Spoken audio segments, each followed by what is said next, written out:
My name is Simon Kofe. I'm the Minister for Justice. मेरा नाम Simon कॉफे है और मैं टुवालू सरकार में विदेश मंत्री हूँ।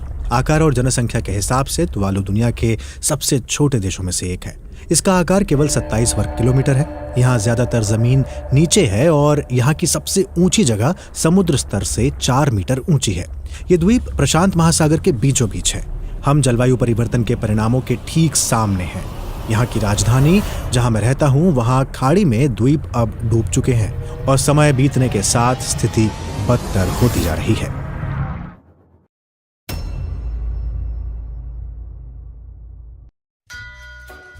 अभी जिनकी आप आवाज़ सुन रहे थे वह टुवालू के विदेश मंत्री हैं और इनके देश आने वाले 10 सालों में पूरी तरीके से समुद्र के नीचे दफन हो जाएगा, क्योंकि वहाँ का सी लेवल 3.9 mm पर ईयर की रफ्तार से बढ़ रहा है। और इसी को देखते हुए वहाँ के आधी से ज़्यादा पॉपुलेशन ऑस्ट्रेलिया में जाकर रहने लगी है। और अगर आप यह सोच रहे हैं कि सिर्फ यह टुवालू की प्रॉब्लम है तो आप बिल्कुल गलत हैं। पूरे वर्ल्ड का सी लेवल 3.6 mm पर ईयर की रफ्तार से बढ़ रहा है और इसी रफ्तार से यह बढ़ता रहा तो आने वाले 70 सालों में सी लेवल 39.8 इंचेस से बढ़ जाएगा। और ऐसा होते ही दुनिया की कुछ मेजर डेवलप्ड सिटीज जैसे टोक्यो, न्यूयॉर्क, मुंबई, यूएस का गल्फ कोर्स पर पानी में डूबने के खतरे मंडराने लगेगा। आखिरकार ये सी लेवल बढ़ क्यों रहा है? ये क्लाइमेट चेंज है क्या? इसकी वजह क्या है और इसको रोका कैसे जा सकता है? यह सब आपको जानकारी मिलेगी आज की हमारी इस वीडियो में।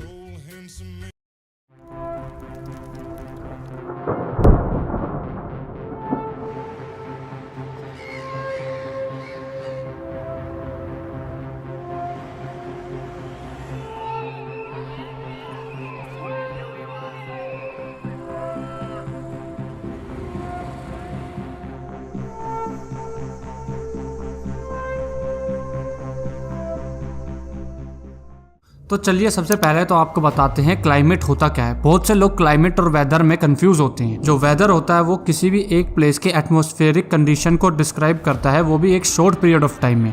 और बात करें क्लाइमेट की तो वो एक पर्टिकुलर रीजन की एटमॉस्फेरिक कंडीशन को डिस्क्राइब करता है, वो भी लॉन्ग पीरियड ऑफ टाइम में। ये तो आप लोगों को पता ही होगा कि हमारी अर्थ को लाइट और गर्मी सूरज देता है। सूरज की किरणें हमारी धरती पर आती हैं और उनमें से कुछ टकराकर वापस अंतरिक्ष में चली जाती हैं। उन्हीं किरणों में से कुछ किरणों को हमारी एटमॉस्फेयर में ग्रीन हाउस गैस एब्जॉर्ब कर लेती हैं। इसी को ग्रीन हाउस इफेक्ट बोलते हैं। और जो एब्जॉर्ब करी हुई गैस होती है उससे हमारी धरती गर्म रहती है। इसी गर्मी की वजह से हम इंसान जिंदा है और हमारी धरती उपजाऊ है। अब आप लोग ये सोच रहे होंगे कि ये तो एक नेचुरल प्रोसेस है। ये नेचुरल प्रोसेस जब तक ही है जब तक हमारे एटमॉस्फेयर में ग्रीन हाउस गैस बैलेंस्ड है। पर हम इंसान ग्रीन हाउस गैस में से सबसे खतरनाक गैस CO2 को बहुत ज़्यादा मात्रा में प्रोड्यूस कर रहे हैं। और CO2 गैस सबसे ज़्यादा हीट एब्जॉर्ब करती है और सबसे लंबे टाइम तक हमारे एटमॉस्फेयर में रहती है। सबसे ज़्यादा CO2 प्रोड्यूस होती है फॉसिल फ्यूल जलाने से, जैसे कि पेट्रोल, डीजल, कोल एक्सेट्रा। चलिए अब आपको बताते हैं ये कौन से देश हैं जो सबसे ज़्यादा CO2 प्रोड्यूस कर रहे हैं। नंबर 1 पर आता है China, 29.18% of world share. Number 2 पर आता है यूएस, 14.02%। नंबर 3 पर आता है इंडिया, 7.09%। नंबर 4 पर आता है रशिया, 4.65%। नंबर 5 पर आता है जापान, 3.47% के साथ। दूसरे नंबर की सबसे खतरनाक ग्रीन हाउस गैस है, उसका नाम है मीथेन। मीथेन गैस 80 टाइम ज़्यादा गर्म होती है CO2 गैस से। और आज के टाइम पे 25% ग्लोबल वार्मिंग खाली मीथेन गैस की वजह से हो रही है। मीथेन गैस प्रोड्यूस होती है ऑर्गेनिक चीज़ों को गीली मिट्टी में दबाने से और गाय, भैंस एक्सेट्रा और जानवरों के वेस्ट से। चलिए अब आपको बताते हैं कौन से देश सबसे ज़्यादा मीथेन गैस प्रोड्यूस करते हैं। तो एज ऑलवेज नंबर 1 पे आता है चाइना, दूसरे नंबर पर आता है यूएस, तीसरे नंबर पर इंडिया, चौथे नंबर पर रशिया और 5वें नंबर पर आता है ब्राज़ील। इन्हीं दो गैसों की वजह से सबसे ज़्यादा क्लाइमेट चेंज हो रहा है। वैसे तो क्लाइमेट चेंज एक नेचुरल प्रोसेस है जिसमें क्लाइमेट का टेम्परेचर धीरे धीरे चेंज होता है, पर हम इंसान इस स्पीड को एक्सेलरेट कर रहे हैं। 1750 से अब तक हमारे एटमॉस्फेयर में CO2 की मात्रा 30% बढ़ गई है। इसका मतलब अभी हमारे एटमॉस्फेयर में जितनी CO2 है उतनी पिछले 8 लाख सालों में कभी नहीं रही। 1750 से लेकर अभी तक 1 डिग्री सेल्सियस टेम्परेचर हमारी अर्थ का बढ़ गया है। और अगर यह टेम्परेचर 1 डिग्री सेल्सियस से बढ़कर 2 डिग्री सेल्सियस तक पहुंच गया तो आने वाले 85 सालों में हमारी अर्थ पर से फ्रेश वाटर गायब हो जाएगा। 2.9 ट्रिलियन टन CO2 हमारे एटमॉस्फेयर में एमिट हो गई तो यह टेम्परेचर 2 डिग्री सेल्सियस तक पहुंच जाएगा। 1.9 ट्रिलियन टन CO2 हम ऑलरेडी एमिट कर चुके हैं एटमॉस्फेयर में, 1 ट्रिलियन बची है। और जिस स्पीड से हम एमिशन कर रहे हैं तो आने वाले 21 सालों में हम बची हुई 1 ट्रिलियन टन को भी कर देंगे। क्लाइमेट चेंज की वजह से यह जानकर आपको हैरानी होगी कि अंटार्कटिका का 40% हिस्सा पिघलकर पानी बन चुका है और जो कि ओशियन के सी लेवल को बढ़ा रहा है। और अगर इसी स्पीड से समुद्र का सी लेवल बढ़ता रहा तो समुद्र के अंदर इतनी गर्मी पैदा हो जाएगी जिससे समुद्र के अंदर जो पौधे होते हैं, रीफ्स, वो मरना शुरू हो जाएंगे। और अगर वो मर गए तो पूरे इकोसिस्टम में से 9 मिलियन अलग अलग प्रकार की स्पीशीज लुप्त हो जाएंगी। इससे आप अंदाजा लगा ही सकते हैं कि क्लाइमेट चेंज हमारे लिए कितना बड़ा खतरा है। चलो अब आपको क्लाइमेट चेंज से बचने के लिए कुछ सॉल्यूशंस बताते हैं।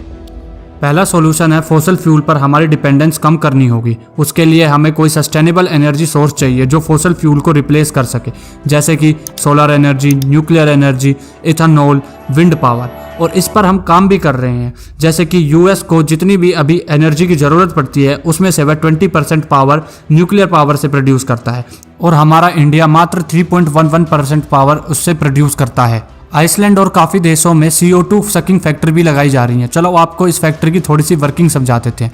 इस फैक्ट्री में लगी हुई मशीनें एटमॉस्फेयर में से हवा को सक करती हैं और उसमें से CO2 को फिल्टर करके बाकी गैसों को हवा में वापस भेज देती हैं। लेकिन सबसे आसान प्रोसेस और सॉल्यूशन है कि पेड़ लगाओ। वर्ल्ड में हर साल 15 बिलियन पेड़ काटे जाते हैं और 5 बिलियन पेड़ उगाए जाते हैं। तब भी हर साल हमें 10 बिलियन पेड़ का नुकसान होता है और जो 5 बिलियन पेड़ उगाए जाते हैं उनमें से बस 40% पेड़ बड़े हो पाते हैं। आपको यह जानकर हैरानी होगी कि पूरी दुनिया में बस 3 ऐसे देश हैं जो कार्बन नेगेटिव देश हैं और वो देश हैं भूटान, पनामा और सूरीनेम।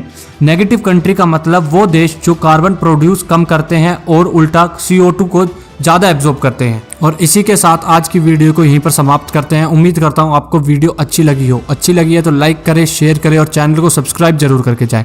जय हिंद, जय भारत।